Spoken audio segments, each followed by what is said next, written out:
And Hi. we are live. Hi, Jeremy. Hi, Tim. Hi, friends. Hey. So glad you're here, Jeremy.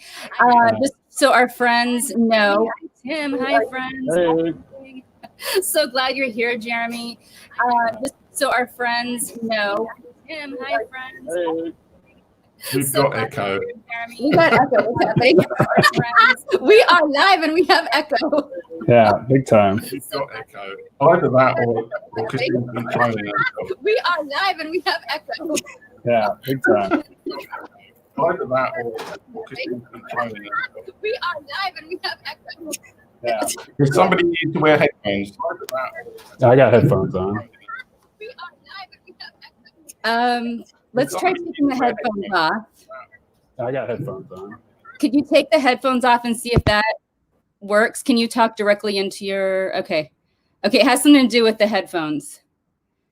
Yeah, it's going through his, it's blowing through his loudspeaker. This is what you see, fans, live shows. I love what's happening. If we go live and we have echo, I get to hear how I sound. But I love it about live and we get to. If we go live and we have echo, I get to hear how I sound. But I love it about live and we get to. If we go live and we have echo, I get to hear how I sound. But I love it about live and we get to. The sound is coming from you. Hear how I sound. The sound is coming from you. He's cutting himself. Okay. We've all lost. I love it. Listen, we were having this incredible conversation with Jeremy off air about social justice and his background in meeting people from all over the United States. And as soon as he pops back in, I have so many questions because he's an author, an American poet. He has written several poetry books. His art is off the wall. And the reason why I actually asked Jeremy to come, the questioner, written several poetry books. His art is off the wall. And the reason why I actually asked Jeremy to come, the questioner, several poetry books. His art is off the wall. And the reason why I actually asked Jeremy to come, the questioner, several poetry books. His art is off the wall. I don't know though, because it wasn't happening in the pre-chat. This. Oh, he's muted himself again. It wasn't happening in the pre-chat. This. Yeah, it wasn't at all. I don't know. He's muted himself again. It wasn't happening in the pre-chat. This. Yeah, it wasn't at all. I don't know. He's muted himself again. It wasn't happening in the pre-chat. This. Yeah, it wasn't at all. I don't know. He's muted himself again. It wasn't happening in the pre-chat. This. Yeah, it wasn't at all. I don't know. He's muted himself again. It wasn't happening in the pre-chat. This. Yeah, it wasn't at all. Where we all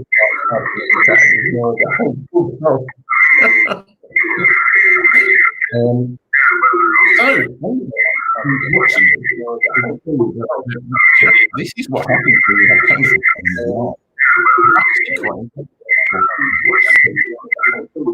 What I think is that Tim, let's try Jeremy's idea. I'm thinking we could log out because when we're all on, something is happening with the sound where it's complete feedback. Viewers, this is live. Let's log out, re-log back in, and figure out why the sound is doing this. I saw this with a previous guest on her show. This exact same thing happened. It had to do with the headphones and the sound. Usually what it means is that your microphone is picking up the sound that's coming from your computer. Mm-hmm. So if I talk, wait, it may have gone. You see, actually, we've got way more viewers because everything was going wrong. Everybody want to log off. Everybody likes the car. Is my sound okay? My sound's clear? Yeah, everything's good. Yeah. Jeremy's clear. Tim's clear. We're good. And we are live. Okay. I Okay. love a real live, man. You don't get more real than that. Yeah, really. Let's begin with Jeremy. Hopefully people stuck around for the madness. It's okay. Wow. I mean, what are you going to do live? I asked Jeremy to come on the show because he is an author, a poet. He has kind of traveled the U.S. as a pastor, a former pastor. He's an advocate for social justice and mental health. He has his own stories in both capacities. And I personally love when people question versus talk about what they think should or should not happen. His poetry reflects that. His art reflects that. So Jeremy, welcome to the show. Thank you for being here. Yep. Our discussion offline was getting really interesting. And so first, if you would tell us a little bit about you, I would love to hear about that. Just introduce yourself to us outside of what I said. All right. So I'm Jeremy. I grew up in Cleveland, Ohio, and I've lived all over the East Coast. And I'm a poet. I've written 5 books of poetry and 1 memoir. And let's see, that's a lot. I worked in the music business for a while as a promoter and booking agent for a lot of like underground stuff. I did I worked as a pastor for a while. I was a museum security guard. But I've also dealt with a lot of mental illness issues, PTSD primarily. I'm a recovering drug addict. I'm a recovering alcoholic, and I've been sober 8 years. So I've been through a lot. I'm divorced, so I was married for 13 years, and so I've been divorced almost 5 years now. So I'm kind of been through different things, and now I'm going back to school at 44 as a full-time student. I love that. I was going to ask you about that. You're currently enrolled to get your degree in peace and justice. Is that right? It's peace and conflict studies. So it's basically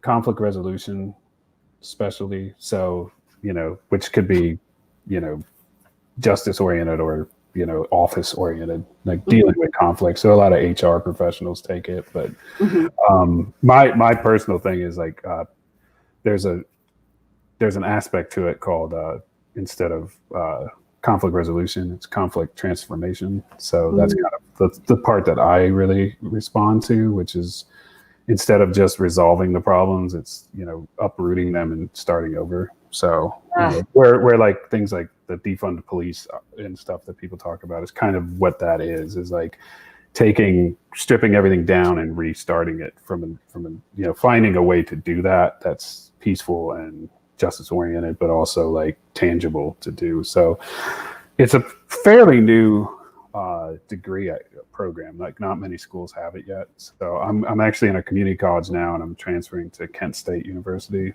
in the fall. So, and they're one of the few schools that have like a full bachelor's program for it. So, and a lot of your writing and poetry reflects exactly what you just said. What is your passion behind your degree? What do you hope to do with it?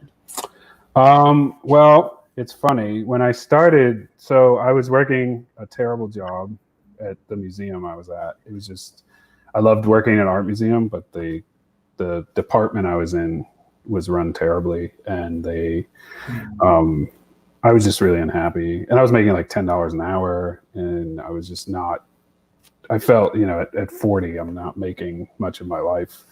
So I was really just couldn't deal with it. And I finally got fired, which I was trying to get fired for a long time. It finally happened. What can I do to get out of here?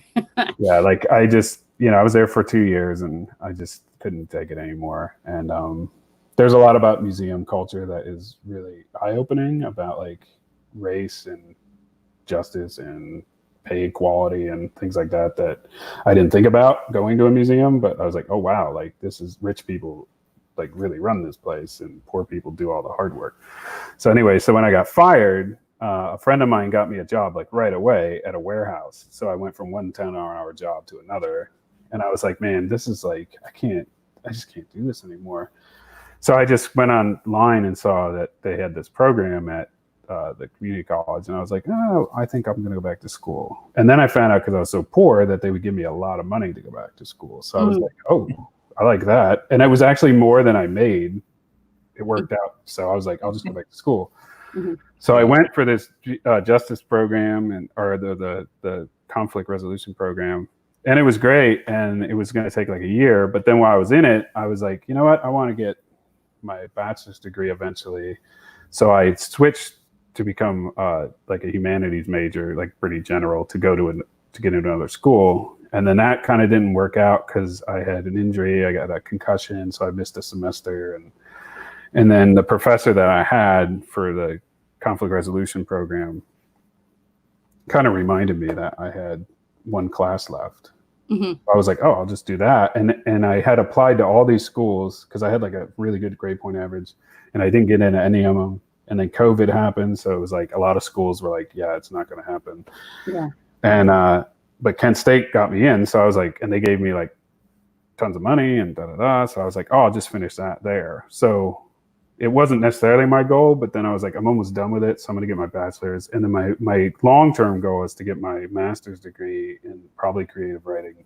Okay. And then hopefully teach at some point in a university or college, like a creative writing, or this, or I could end up teaching like conflict resolution or any number of things. But my goal now is like, because I'm in my 40s, I'm like, I think I'd rather just go the route and try to become a professor and see what happens, because I don't really want to do anything else. And then I'm able to write and do my art, and so. Yeah. You ask questions, Jeremy. I see you asking a lot of questions. You like to put ideas out there, and they come in question form is what I see. Or what do you think about this? Yeah. What is your thinking process? What kind of tell us about your thought process and what led you to this way of thinking? I think I've always been questioning since I was a kid. Like, I was always very curious about how things worked. But I was always like, I have to do it in order to know. Like, I can't just ask somebody like, what's it like to be, Catholic? And they're like, oh, it's this. And I'm like, oh, well, I go to Catholic school. I'm going to kind of check it out for a while, and then like my mom was an evangelical. So I was like, what is that? So then I got into it, and I read, and then, I didn't like it. And then I was like, oh, but now there's all these other parts of evangelicalism. So, I went to an Assemblies of God church for a while just because I didn't know what it was. And then I heard about the Pentecostals and the, speaking in tongues. And I was like, what is that? And everyone made fun of it. And I was like, okay, but I want to see it. So then I went and experienced it. I went on tour with a band that was, in very, very charismatic. And they did all that stuff at shows. And I was like, wow, this is weird. But it's interesting how devoted these people are. I even found like a snake church in like Kentucky or Tennessee or something one time, and just because I wanted to see what happens when a preacher brings out a snake, and so I think like my process has always been like, I'm not going to make a decision. Like, I need to rationally see it and understand it before I can say like, this is, crap or not, or this has this. I think everything kind of has validity, I guess, if you believe in it. But like, I had to see it for myself. Yeah.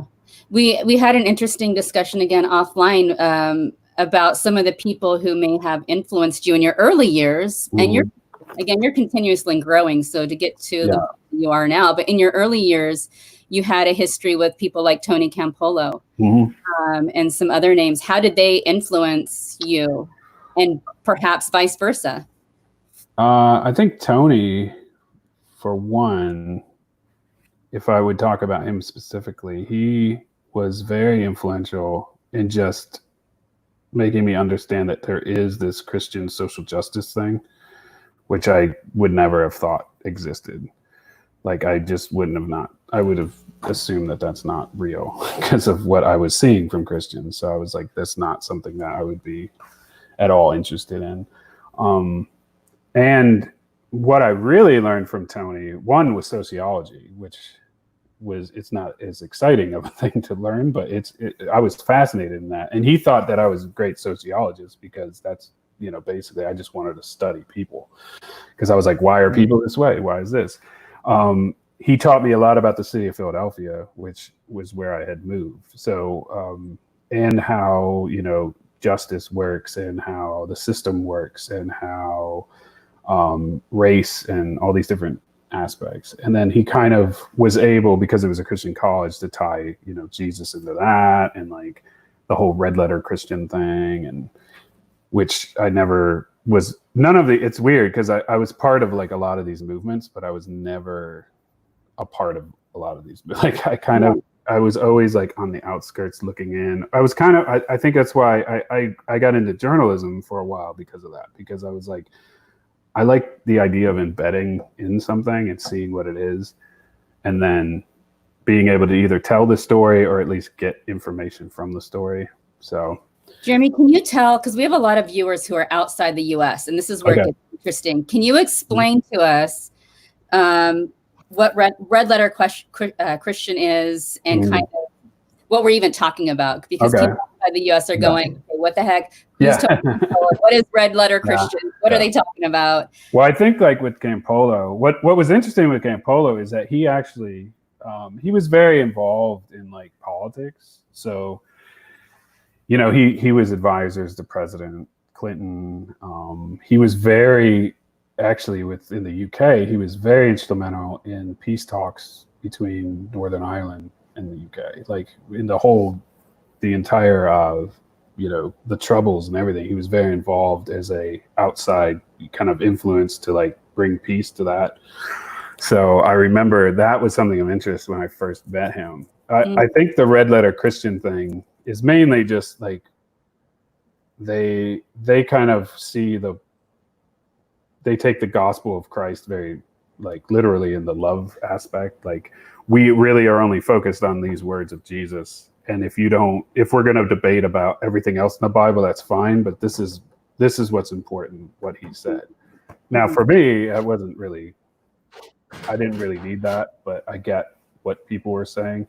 I thought it was an interesting movement. I thought it was a refreshing movement to see, I think a lot of movements have come out of that, like gay inclusion and, like racial reconciliation, like all this stuff kind of has grown out of movements like that. Yeah. But also like things like the emergent church came out of that, where they were like, these progressive ex-evangelicals that wanted to become very liberal. Again, something I was around but never really bought into. Yeah. I just don't like it. It's interesting, like with the cultural differences between the US and other countries. Like, I guess I don't think about it that much, but it's obvious that it's there. I mean, we're weird. like Americans are really weird. And we're very exclusive about our religion. Absolutely. How did your background with Tony Campolo and the Red Letter Christians bring you to where you are now? Or maybe kind of how did you progress to where you are now, and where are you now? Okay. Where I am now, I am agnostic. I don't believe in I'm not practicing Christianity at all, but I'm not atheist because I just find that I don't have that certainty. And that was my problem with Christianity. I don't have certainty. So I can't say, oh, I believe in God, and I can't say I don't believe in God. I'm okay with there being a God. I just don't really need to know what it is. So what Campolo and some of the other people that I was with taught me, one is it's okay to ask questions. It's better to ask questions. It's better to have doubt than to have certainty, because when you say you're certain, then you have no room for anything else. So I think my worldview changed because of those people, because they opened me up to like, I didn't like evangelicals. I was like, they're all a bunch of jerks and blah, blah, blah, blah. And then I realized that there are some good ones that are trying really hard. But, I also realized that even as a pastor, I didn't believe in a lot of what other people believe. Like I believed in a God that was universal, that accepted everyone, no matter what. It didn't matter. I believe that sin wasn't an issue. Like, these are all things that people didn't like about me, but but because of people like Tony, I had the courage to do that because he backed that up. Like, and people like Jay being a friend of mine and kind of took me in when I needed a covering for our ministry. Like, me and my wife were already doing something, and Jay we combined forces. So I think those kind of things, I guess, help. Yeah. So. And they're saying, like, it's okay to question. It's okay to have the broad. Yeah, I totally get where you're totally get. Jay was on here last week, and we got to chat with him a little bit. But yeah, your writing is where you do a lot of your processing. Yeah. And can you tell us about that? What is your influence for your writing? So I started writing poetry probably, I don't know, like when I was like 15. So like 1990-ish, probably in there.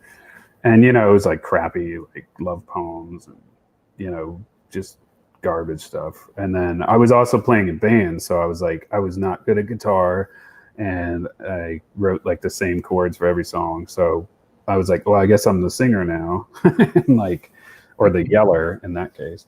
And so I just started writing lyrics, and I had a real knack for it. Like, I could come up with songs really quickly, and and as that progressed, I was also in the process of learning a lot in the early 90s from like bands like Public Enemy and a lot more political stuff. And then I read On the Road and got exposed to the beat poets, and and that exposed me to more poetry. And I had an English teacher that kind of pushed me in that direction. So I just really became influenced by life. So as I am this person that observes and gets really into watching or getting kind of journalistically looking at things or sociologically, I started writing poetry about that. So, and I mean, I wrote for years, and then I just stopped. And partly, when I moved to Philly, I was really involved with some local poets, and we wrote a lot, we drank a lot, and I was doing a lot of drugs, and then I think that took a toll on it. Like, I became just kind of burnt out, and then when I got into ministry, I kind of just put all that aside. Like, I didn't do anything with it. And I just forgot about it. Like, I would write poetry here and there, but it wasn't very good. And then I got sober in 2012, and the next year I wrote my first poetry book, and then I just kept writing. I mean, I think since then I've written I don't even want to know how many, it's thousands of poems. Like, it just comes out of me because once I got sober, it was like, oh my gosh, my mind works again, Yeah. And it was funny too, because I got sober and I started writing again. I started painting, and I gave up religion. I kind of did it backwards than like the AA thing.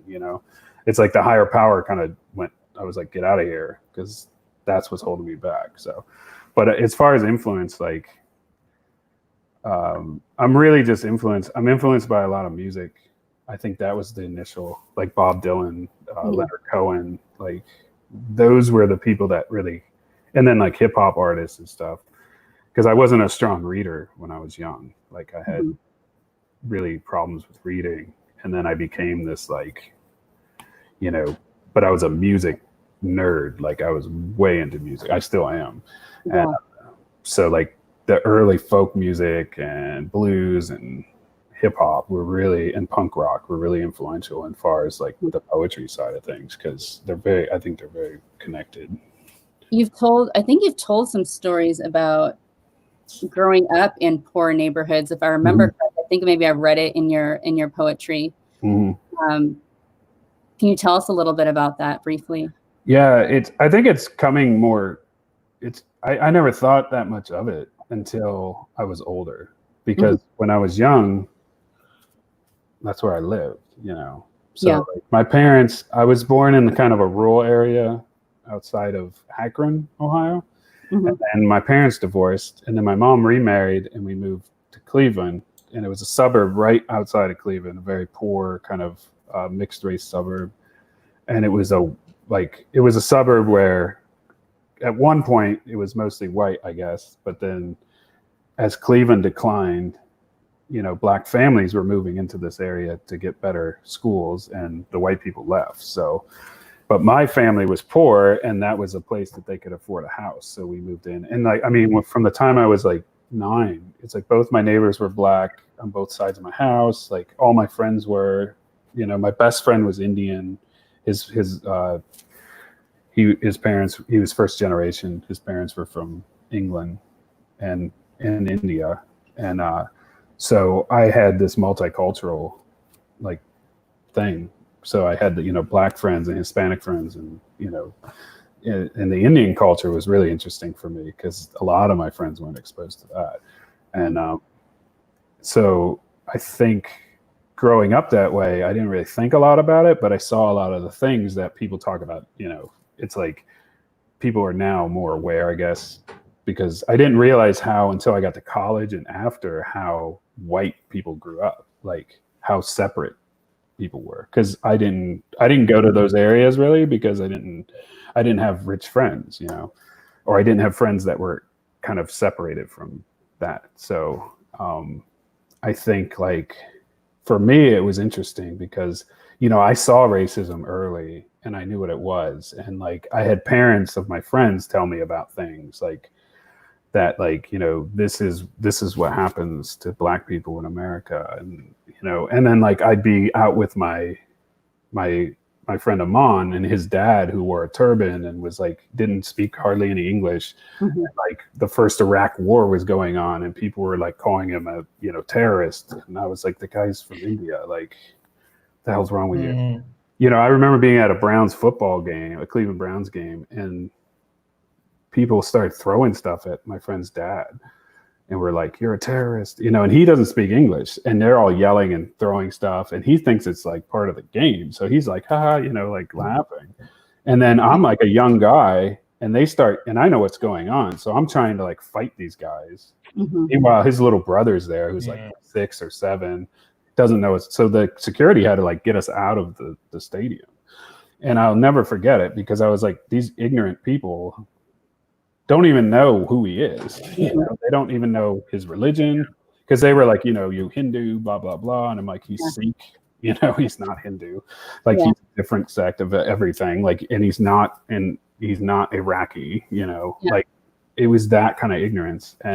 But I think growing up, I was lucky, I think. And I think I know that now. I didn't think that then because I felt that I was like at a disadvantage because, my family was poor and we didn't have a lot. And I was like, oh, this sucks. Like we live in this shithole and I want to get out of it. Like I just wanted to get out. And now when I look back, I'm like, I'm proud of where I grew up because it was hard, but I got exposed to things that other people took them 20, 30 years to do, What is, I don't even really know how to ask this, but I'm really curious. What should we be asking in this time and in this season? Like, what is your solution? What should we be asking in this season of coming out of the riots and in a season of epidemic worldwide? Yeah. Oh God. Like, I don't even know. One, like take care of yourself.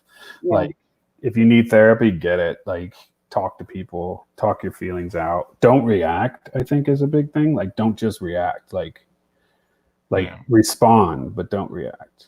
Because I think when you react, that's the initial thought, Mm-hmm. And also like listen, especially white people, like listen to what people of color are saying, listen to what, they're expressing, and don't see, like look past what the media is showing you of like fires, and like look at what they're saying and why it's happening and what's going on, and hold your judgment, because a lot of the judgment I think is just fear. Like people are afraid and they're like, oh, like they burned the Walmart or whatever, like, and it's scary. It's scary to see something on fire, and it's scary to see police in the streets, fighting with people. But again, which, I think like in America, that's such like a weird concept, where in other countries, it's like these kind of things have happened before, and people have seen uprisings of citizens. And like, you know, I mean, like a lot of my family comes from like Eastern Europe. So it's like they fled here to escape communism and other things. And then it's like, I think like we have this mentality in America that we are so good and so pure and so, you know, we started freedom or something. Like no one's ever heard of liberty or justice, and to see it challenged scares everyone. You know, they're like, oh my gosh, we can't, like, you know. And I think, you know, and I think in some ways it's like the best thing to do right now is what you can. Like, you don't have to go out in the street and protest if you don't know what you're doing, you know, and you don't have to go burn down, you know, a building. Yeah. But you can look at how you spend your money, or look at who you support for president, or, you know, how, even more than that, like, how do you treat the person next door to you? Like, when you see a black person, how do you, what's your internal reaction? Not your like face that you put on for the world, but do you have something that scares you inside of you about that? And how do you fix that? Like, you need to work that out. Because I think what needs to happen right now is we all have to work on ourselves as much as we need to help in other areas. And a lot of it too is like, we need to not just talk about it. It has to be action. And without action, we're just saying a bunch of shit. And, you know, I just don't think that, like, we're not going to get anywhere if we don't, one, let people of color be the leaders in this. Like, this is their movement. But we need to be there to help them get the things that they need to get done.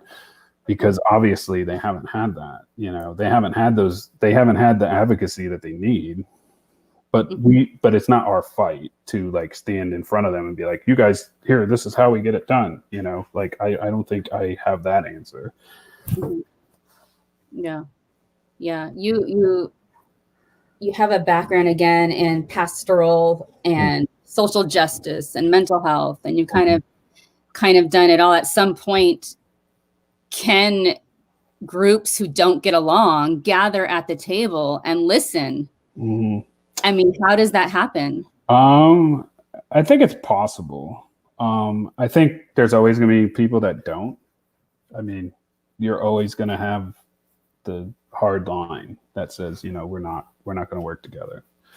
You know, and you're always going to have the middle ground that kind of compromises too much. And that's something I learned in this my studies in college, is that there's different ways that people deal with conflict. You know, most people are compromisers and avoiders. Like, that's pretty much the general science of it. It's like, most of us don't like conflict, so we do everything that we can not to have conflict. And then there are the competitive people that are like, I'm going to win at all costs, which is kind of like our president. You know, he's that guy. Like, he's a very confident, cocky, and he's not the only person like that. Like, that's why he has followers. And then you have people on the other side that are the same way. And that's where you get those, you know, the battles. Because if you look at like the protests and stuff, like I have a long background in protesting years ago. So I know what goes on there. There's small factions of the violence, or whatever you want to call it.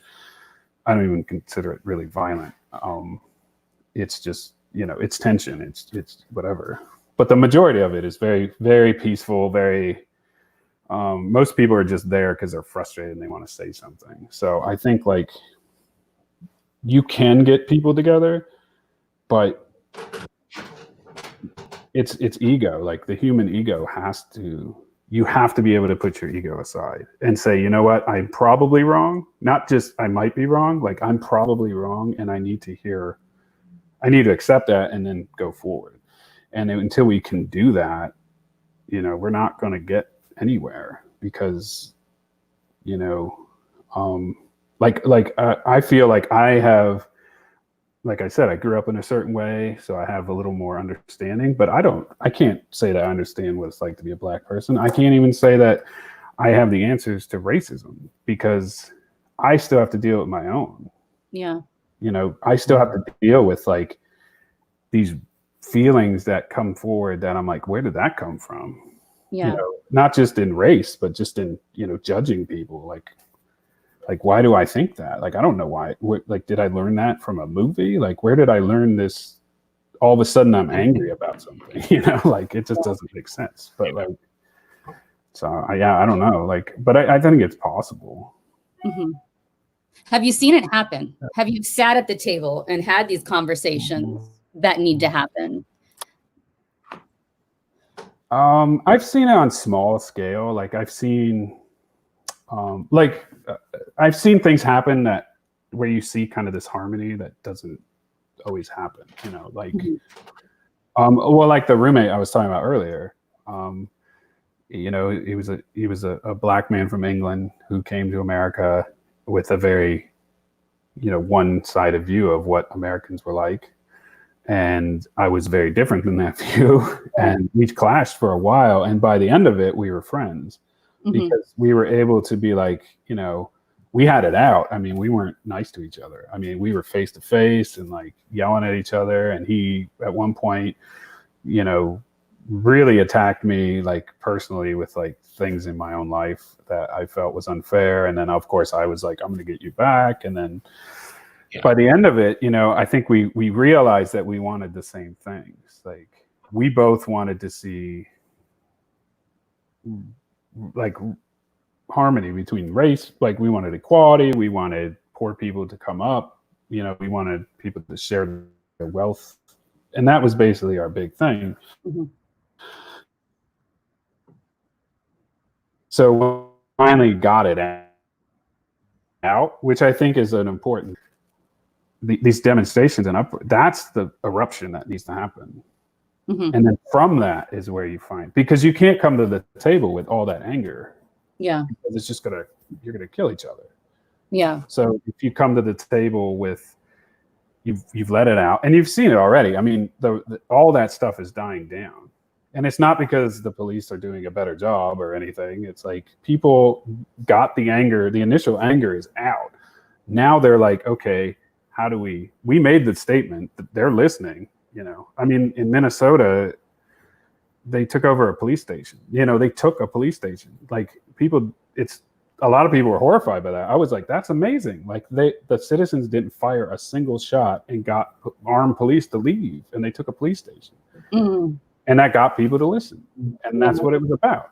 So now it's about who's going to be those voices that get to go to the table. And that's where, you know, and that's where the racism question happens again. Like, who are we inviting to the table? What do they get to say? And are we going to listen? Or are we going to tell them what to do? Like, but, you know, we're getting there. I hope. I don't know. Yeah. I've kind of asked a million questions because I'm so curious. Tim, I'm taken over. I was wondering when I was going to get a question. I was going to go like, let's actually, I mean, it's actually to me as a non-American, it's very interesting, the whole conversation you're having. Yeah. But let's not talk about that for a bit. Because I'm interested in the fact that you are both an artist and a poet. Yeah. And I did show, and I might show again, your Instagram feed has got lots of your art on it. Do you think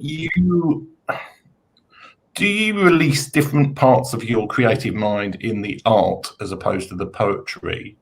Or do you think they are both representing the same thing? I mean, why didn't you just specialize in poetry or art? Why do you do both? I definitely, it's different parts of the mind, definitely, or different parts of my expression, because I think poetry was something that came, that it was a different kind of expression for me. Whereas art, when I was in high school, I started painting just randomly. And like, it was kind of, I think painting has more of a therapeutic effect for me.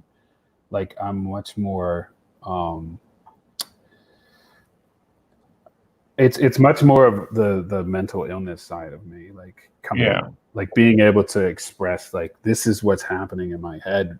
And I don't know, I can't explain it. So I'm going to paint it. And then obviously it's up to whatever people want to decide it is. But that is much more of that, where much more emotional, where my writing a lot is just kind of react or responding to what I see, or like, or retelling a story. Because a lot of my poetry will be like a story about someone that I knew or someone that I met, where these paintings are all me. Like, this is coming from me.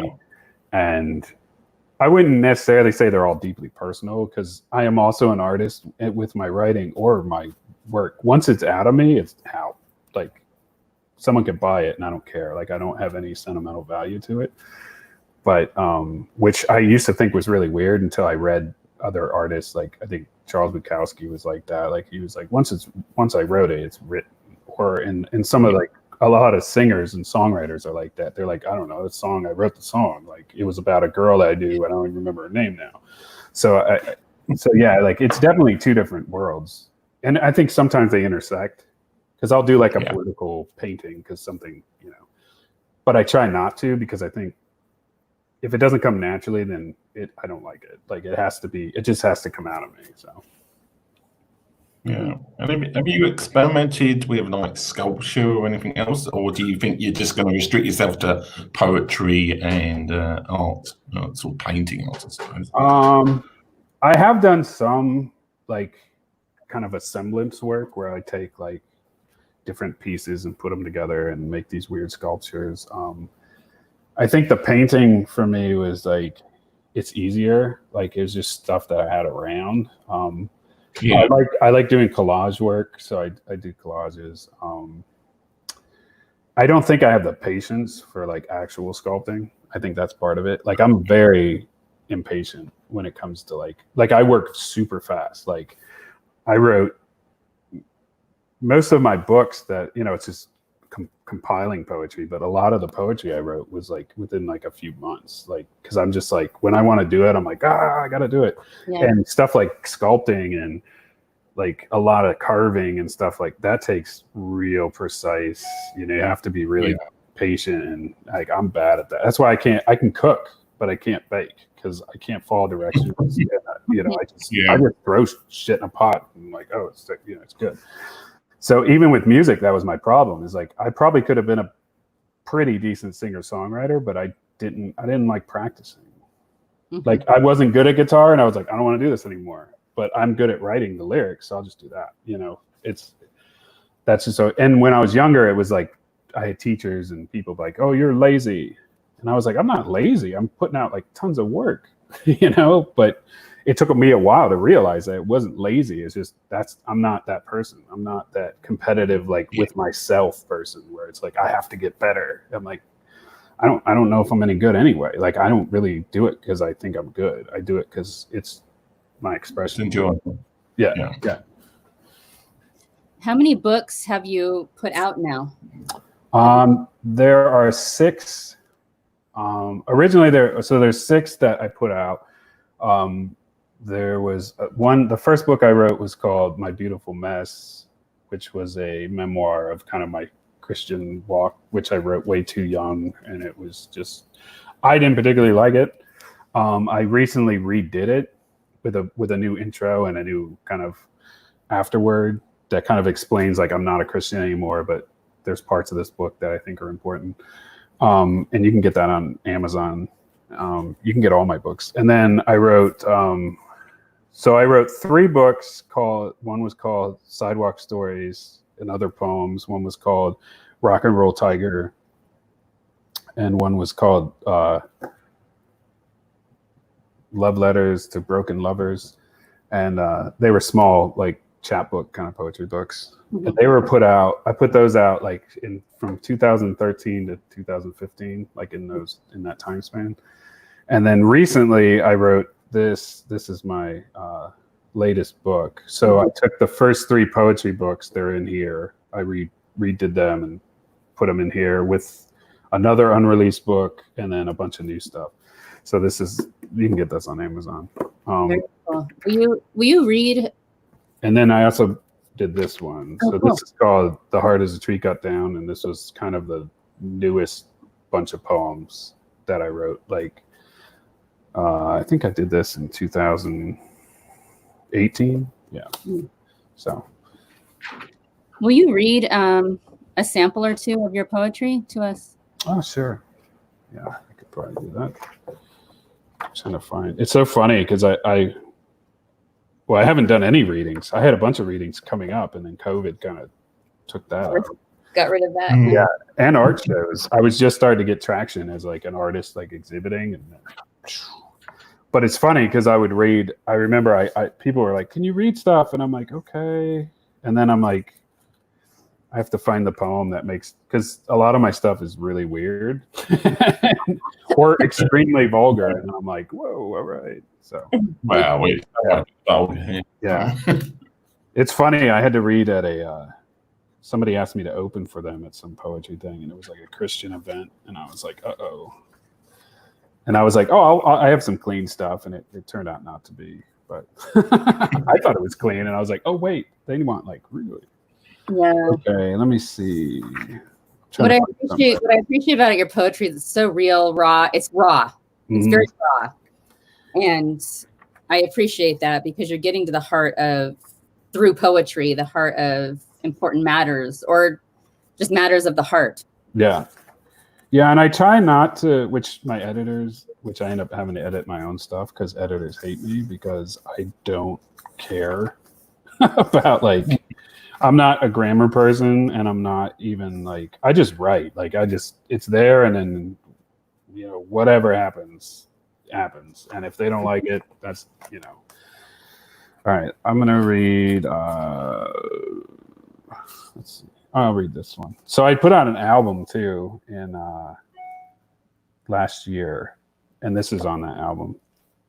And the album's called A Poet's Heart is a Severed Head. And it's streaming on like all the streaming services. Yeah. But this poem's called The Valley. It's kind of it's like a story poem about the decline of industry in the Midwest of the United States, and kind of how like that kind of led to a lot of the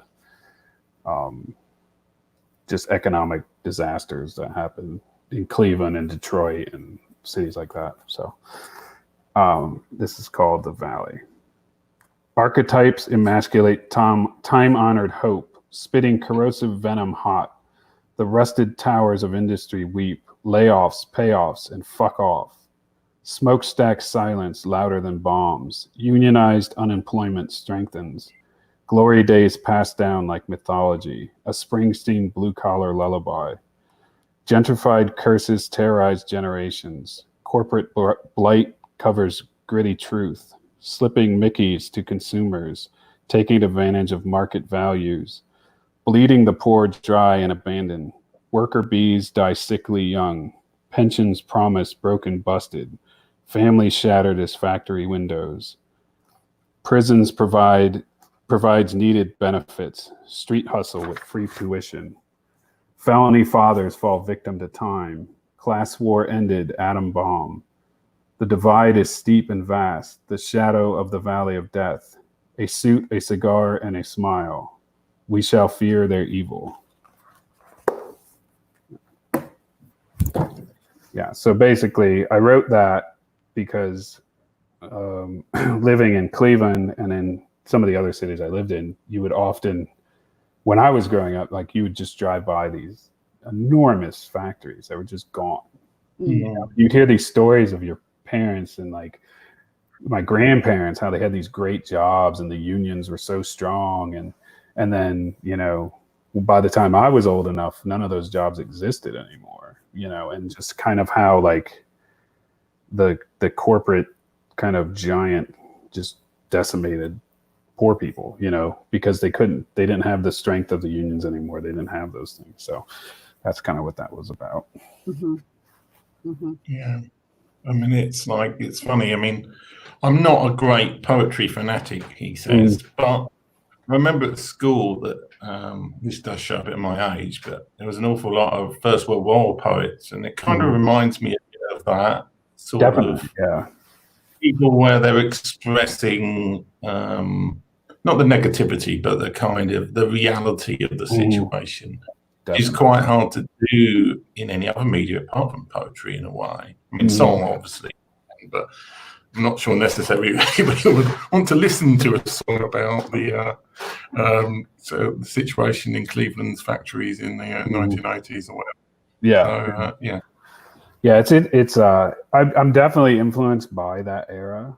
I think just the European poets of like right after World War One, especially like the German expressionism and stuff like that. Like they had it was so raw and so just like, what the hell did we just do? You know? And I think it wasn't, and that's something for me, like I try not to be overly political with my writing or push someone in a direction. I just say what I'm seeing, you know, and what people are saying. So like, you know, someone could read that and be like, oh, are you trying to be pro-union or whatever? And I'm like, not necessarily. I'm just saying, when my grandfather was saying, oh, we used to have such a strong union and now look at the world, and I see the sadness in people's eyes, you're like, there's something there, you know? And yeah, I think it's that reaction to the world is interesting to me, because, and I think nowadays it's even weirder because, you know, in the 1920s or whatever, you could be like, oh, World War I was really bad. And everyone knew that. Like now it's like, I could write about something today and in 5 minutes it's something else. And you're like, oh shit, like I just wrote a poem about, and that doesn't exist anymore, you know, like, so I try to sometimes be a little more like, I guess romanticize some things because they last longer in that respect. Because if I just wrote about like I wrote about COVID, you know, like what I wrote about might change in 2 days. And I'm like, oh shit, like that poem was good, but now it has no relevancy at all. So I think I have kind of a understanding of like the Walt Whitmans and stuff and how they could craft poetry that lasts hundreds of years, you know. Hopefully it does, you know. Hopefully when I'm gone, somebody starts buying these damn books.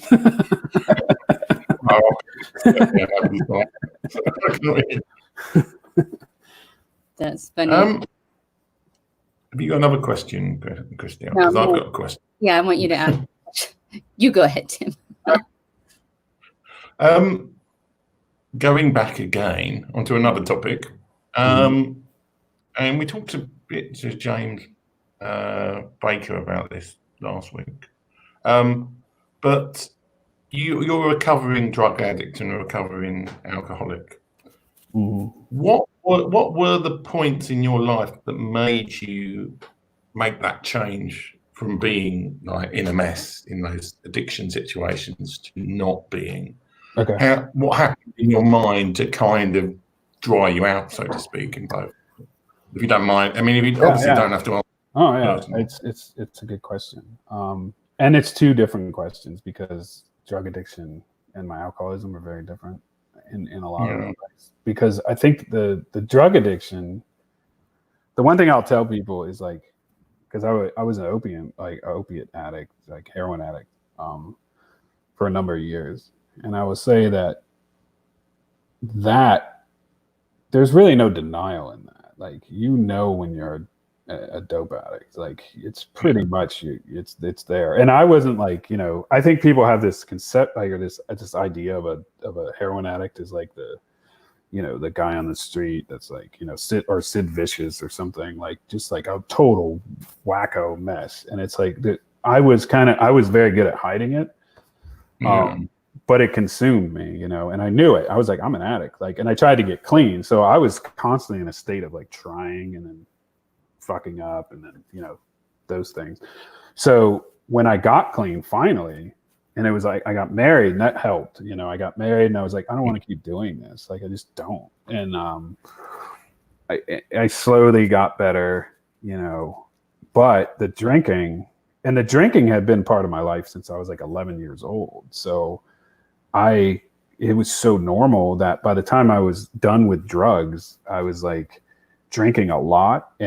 But to me, it wasn't that much because my tolerance had become ridiculous. So I could drink all night, and I'm not a very like party, like, woo, look at me kind of guy. So like I could drink all night and everyone's like, oh, he's fine. and it wasn't till like right around 2012, physically, I was noticing things. Like I was like 300 and some pounds. Like I was just bloated and I felt like shit all the time. And I went to my doctor and talked to her about it. And she was like, she had no idea. She was like, oh my gosh, why didn't you ever tell me you had a drinking problem? And I was like, because I'm not going to, like, why would I tell my doctor that? You know, I'm not telling you that. And I think I just remember going to see her and she was like, you're really unhealthy. And like my liver was, apparently they can listen to your liver and find out that it's not good. So she did that.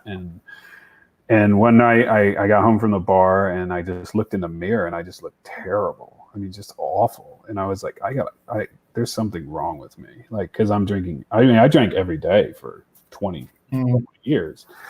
And yeah, so I just was like, I got to stop. Like, I can't. And I was like, I quit, drugs. Like I should be able to quit this, and then I tried just cold turkey and it worked for a while. And then for about 4 years, I just didn't drink, so I was kind of like a dry drunk, I still had a drunk mind. And I tried, like I went to AA sometimes, but not really. And then when I got divorced, I moved back to Cleveland eventually, and I met my girlfriend, and she was part of AA, so she kind of introduced me to like that. And then I was always leery of it, but when I saw how it helped her, I'm not really active in it, but it's definitely changed my thinking now. So now I'm like, oh, you need to have a sober mind, not just be sober. So I think once I realized that was a big change, and like I quit smoking, I got healthy, I lost weight, I went back to school, like all that probably would have never happened. So, but I think like, with the drugs, I was just like, I'm gonna die, and I was so unhappy. Like up until I quit drinking, I mean, I was depressed, and I was always depressed. So I think there was a part of me that was trying to kill myself without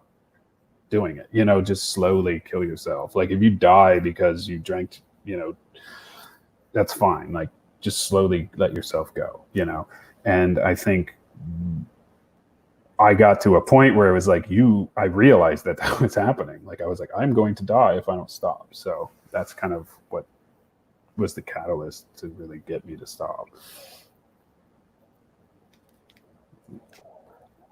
Okay. Still mastered this show stuff. I like to stop the whole show. There we go. That's it. No, I had more questions, but I kept talking over Tim, and so I had one. I want to look back at your art. Tim, can we pull up the art again? Yes. Yeah. Talk amongst yourselves for a small second. I want you to kind of describe a bit of your art, and tell us your favorite piece on here, and a little bit. Okay. So, well, if you go, let's see, I'm trying to see what's on here. Well, so that portrait in the middle that you passed, or any of these portraits you can click on actually, but so that was kind of a project I did just as kind of a labor of love. So this is, Jean-Michel Basquiat, who's a famous artist that was really a big influence on me. But the cool thing is, so I did all these abstract paintings and all these kind of weird paintings, and I wanted to do portraits of my friends as kind of gifts, and so I started doing these portraits, but I'd never painted a portrait in my life. I didn't know how. I was like, it's gonna be horrible. And so I did a couple and they were all right. And then I kept doing them. They got better and better. And I was like, wow, I'm pretty good at this. So I did this whole series of my friends like last year or 2 years ago. And then I did some famous people who influenced me, because I was like, I want to be able to pay respect to them in the way that I think is important. So I did, Basquiat, I did Patti Smith, I did Iggy Pop, I think. I did AOC. I did couple other people, and but those are kind of my favorite in a more sentimental way. It's the few, it's a little bit of the art that like, and like those are things that like I just give to my friends because I want them to have them. As far as like my favorite paintings, some of the abstract stuff that I did is really interesting. Like trying to think which ones. Like that piece is really cool. Like I like that one a lot. Basically what that is I had an idea. So a little backstory. I got a concussion like in last September, and after the concussion healed, I have now this condition called post-concussion syndrome, which is like it's something that people get pretty regularly, and it can last like a month to like 5 years. So I'm still dealing with the effects of it. So for a while I couldn't do portraits. I couldn't draw really well. So I had to change my style of painting in order to paint, because I got really bad headaches if I could concentrate it too much. So I started painting with paint scrapers and just making these, just scraping paint. And so this painting in particular, I started doing it, and then I noticed when I lived in Philadelphia, the neighborhoods are really close together, like all the homes, the row homes and stuff. And this was kind of my idea of what an aerial view of Philadelphia is, like North Philadelphia neighborhood, where I had spent a lot of time. So that's what that meant to me. And then like these pieces, like a lot of the abstract stuff was just, I could not paint the way I wanted to because my head wasn't healed yet. So I just started, making colors and seeing what happens, and yeah, it's pretty, I mean, I guess there's a story behind all of them. It's just a matter of like, sometimes it's really deep and sometimes it's like, oh, I just wanted to paint two people, like, it's, but yeah, it's the interesting thing is like that one of like the neighborhood is just like, I was like, oh, I can't use brushes right now because my brain doesn't want to work. So I'll just start throwing paint everywhere. And I didn't want to just be like, oh, I'm Jackson Pollock, I wanted my own style. And there's a painter, Gerard Richter, from Germany, who's like, I really love his stuff. And he does these huge paintings where he just scrapes paint across things. So and working at an art museum for so long, I really got influenced by a lot of artists. So that was my influence, but like, I just really, really wanted to find a way where I could keep painting without, being totally frustrated. So that's where a lot of that came from. Yeah. But if there's any others in there that you see, I can probably tell you what the story is behind it. But yeah, I like that one. Your books. I want to go back to your books. I want to make sure we put your books up on our chat. Maybe after the show, put a link to your books on there. So that people can find, especially people who are interested in poetry. I was telling Tim, it's refreshing to read real and raw, and to see the stories behind it and kind of experience a thought process through the poet. So make sure we get that up there. Definitely. And then one last thing, I like to ask this question because everyone has a different answer. Where do you find hope? That's interesting. Because hope is I struggle with that word in general. Because I feel like it's cliche in a lot of ways. And especially in like our culture, especially in America, it's very like almost I don't know, it's very commercial. Like it's like, oh, we hope, and like everybody has these fucking memes and shit that is like, oh, hope. Yeah. And like it's funny, like being that you're from England, like there's a lot of my friends were like, man, you have a very English outlook on a lot of things, because I have much more like, there's like, not that I'm darker about it. I guess it's just, I have a much more rational kind of approach to it. I'm not just, whoa, like, cause I feel like there's so much like one of the things I hate about poetry online is that on Instagram, a lot of it is just this like hallmarky, like, greeting card shit. That's like, but that's what's popular, like my stuff's not popular at all. Like I don't really get a lot of it's popular with the people. Like people like it. You either like it or you don't. Like that's it. Yeah. Which I'm fine with. But like, so when it comes to hope, it's weird. Like I feel like when I was a Christian, I always said I was a hopeful agnostic. Like, so I guess that's kind of what it is. Like to me, like hope is doubt, and hope is the unknown, and embracing the unknown, being okay that you don't know anything. You know, I think that's, to me, that's what hope is. Because if I'm okay that I don't know shit, then I'm all right. Then I'm willing to learn. Like I'm willing to, like, someone's going to tell me something. And like, I think when we say hope, a lot of times it's like we attach it to these big things. Like, I hope there's world peace, or I hope, you know, and I'm like, I just hope I, you know what to make for dinner, or I hope that I get through today, you know. And that's something, you know, I'm a recovering addict, so it's like, I hope I don't drink today, you know, or I hope I don't piss off my girlfriend, or, you know, I hope the cat doesn't shit on the floor today. You know, those are the things that I hope for. So I think like it's just, for me, it's like I get hope from being rational, like looking at things, you know. And I think there's hope and doubt. Like if you actually, you can't, I don't think you can have hope if you don't have doubt.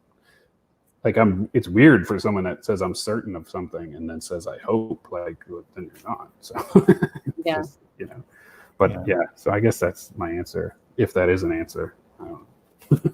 That's why I asked. I was excited to hear your answer. Yeah, well, I saw you post that on Twitter, and I was like, I don't know how to answer that in like 140 whatever characters. Like, I don't know. Like, I was like, I'll just post like a meme. It's like, hope is love. Okay. I don't know. That's awesome. Thank you, Jeremy, for being here. Oh, definitely. It's fun to hear your thought process and hear your questions. And again, let's get your books up so we can kind of promote those. Yeah, I have to find the link. If any of your art is for sale, then obviously put links to that in the chat as well. Yeah, pretty much everything's for sale. I just don't have it anywhere for sale. But if someone likes something, just have them, like, you can reach me on Instagram or Twitter or anything. Like, just reach out to me, because I will sell you it, because I need to get rid of it because it's taking up all my life. Thanks, Jeremy. Yep. Talk to you soon.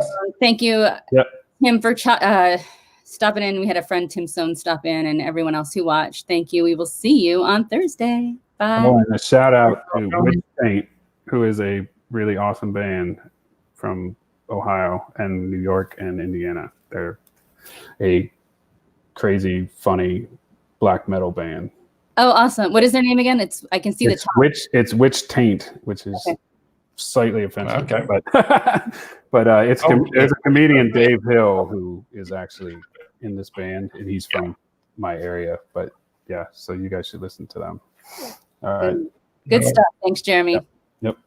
Thanks a lot, guys.